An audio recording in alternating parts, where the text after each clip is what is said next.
Tony Khan has revealed a new commentator will debut at AEW Forbidden Door. Also, Jeff Hardy's arrest has everybody talking. Tony Khan revealed some very interesting details surrounding this matter, including a wellness policy. And then, of course, Ric Flair's last match. Guys, we're talking about it all. If you guys want more videos like this, go ahead and subscribe. Ric Flair's last match, something I am not totally supporting, something I'm not interested in by any means. However, this card is coming together. For those who are unaware, the Ric Flair last match event is taking place in Nashville during StarCast weekend. It was announced that Josh Alexander will defend his Impact Wrestling World Championship belt against Jacob Fatu from MLW. Also, it's been revealed that the Wolves, Eddie Edwards, and Davey Richards will be returning, and they will take on the Motor City Machine Guns. If you guys don't know who that is, that's Alex, Shelley, and Chris Sabin.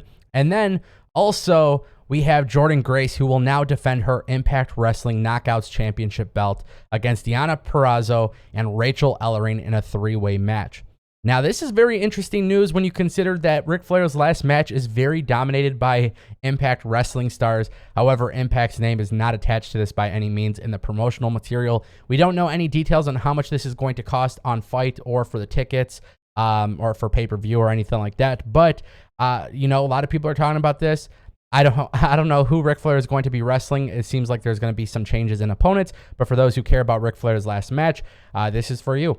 I'm very intrigued to see that MLW and Impact are coming together, especially when you look at MLW spoilers. I'm not going to spoil it here, but there does seem to be some Impact talent working with MLW. I don't know if this is all coincidental. Obviously, Impact plays pretty nice with other promotions, but just some pretty cool stuff to come out of this. I'm not too excited for Ric Flair's last match, but I would love to see Josh Alexander versus Jacob Fatu, and of course, the Wolves versus Motor City Machine Guns.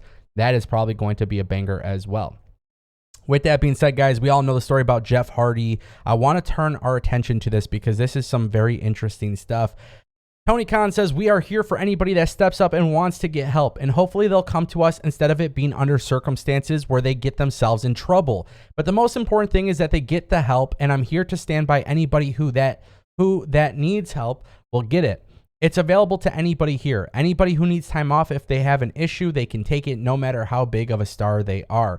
They can be the most important person in the company in terms of drawing revenue, or somebody who isn't on TV as much and isn't drawing as much revenue. It doesn't matter. It's the same quality of first-class treatment if they need it. As far as everything else, we do have a policy in place about making sure people come in and show up to work in the condition to work. That's the most important thing. There is a testing policy. Now, I want to cover this because I myself had mentioned in my previous videos covering the Jeff Hardy situation, I mentioned that there is not a lot of public knowledge on AEW and a wellness policy. And while Tony Khan has not actually gone into detail on what that policy is, he is revealing that they do have one, and he has been very transparent for the talent in his locker room that if they are having trouble, they can go to him and seek help.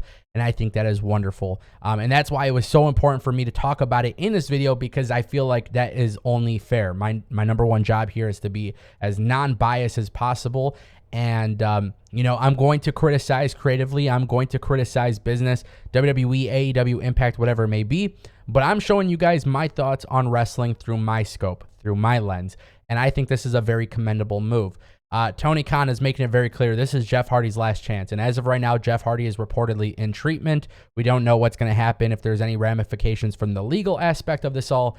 But of course, with Jeff Hardy being in AEW, we don't know what to expect. And truth be told, you know, with talks about him possibly having some brain injuries, he was looking at getting a brain scan. I don't know if the Hardys will have one final run in AEW. And I'm just speculating based on some of the information that's out there, but I just feel like at this point, AEW might be moving on. And of course, Tony Khan, if he does choose to move on, he's still doing something that is helpful to Jeff Hardy, and that makes a lot of sense. And I do also admire when you go back to that statement, when he specifically talks about people who draw revenue. You know, a lot of people tried comparing Jeff Hardy to Jon Moxley, but you just got to remind yourself, Jon Moxley was not, you know, he was not on camera, you know, in a car being pulled over by cops because of dangerous driving or whatever. So just keep that in mind. Both guys receiving help from AEW. Jon Moxley was a top star, pulled from TV. And I think that's a very respectable move from Tony Khan. The fact that his roster has this type of access is pretty damn incredible. Now, I want to turn our attention to AEW Forbidden Door. As you guys know, AEW Forbidden Door is something that I think a lot of people they're kind of 50-50 on, and it's not because they want to hate the event. Obviously, we all know that AEW and New Japan are plagued by injuries, and a lot of injuries have interrupted this card. I've actually said it on my Twitch stream that this remains to be a pretty simple it's a pretty simple solution to a ton of problems, which is the injuries. Now, obviously, AEW is trying to keep the excitement going, and they're doing that by announcing that a commentator will be making their debut. And guys, we are talking about Kevin Kelly. This is fantastic news. You guys know Kevin Kelly from New Japan ROH, and then obviously formerly WWF. But of course, with Kevin Kelly doing commentary for AEW and New Japan Forbidden Door, it makes a lot of sense considering that Kevin Kelly does the US commentary, the English commentary for New Japan. But I also think this is going to be really cool. He's not only passionate, he emits a lot of passion into what he does. But, you know, I think a lot of times people talk about Jim Ross and they talk about all these other people. Kevin Kelly does a fantastic job on commentary, and he was doing a fantastic job for ROH at a point in time. He also does a fantastic job for New Japan. When I watch New Japan, I typically watch the English version with him and Chris Charlton. So my point that I'm making here is that Kevin Kelly being part of the soundtrack to the Forbidden Door pay-per-view is really good.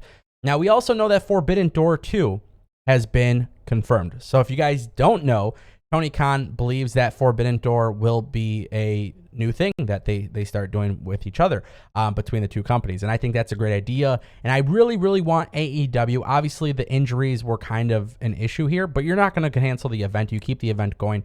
I really want AEW to go into Forbidden Door 2 with the idea of making it more special each time. Every single time they do this, hopefully it gets better and better and better.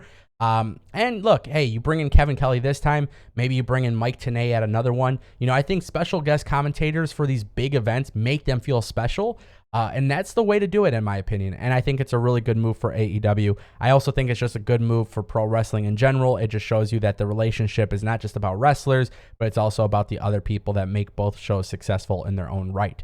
Kevin Kelly being part of AEW's commentary team is cool. I don't know who exactly will be doing commentary. I believe that Tony Schiavone, Kevin Kelly, and Excalibur could be pretty interesting. I don't know if Jim Ross will be there or not, but we'll see what happens. I want to know what you guys think in the comment section down below. And by the way, if you guys didn't know, I just launched a second channel for sports. I'm going to be talking about sports news and rumors, all that good stuff. The link is in the description down below. If you guys could subscribe, I'd greatly appreciate it. I love sports. I love wrestling. And I just want to connect with you guys. So the link's down below and the Discord link and social media and all that good stuff.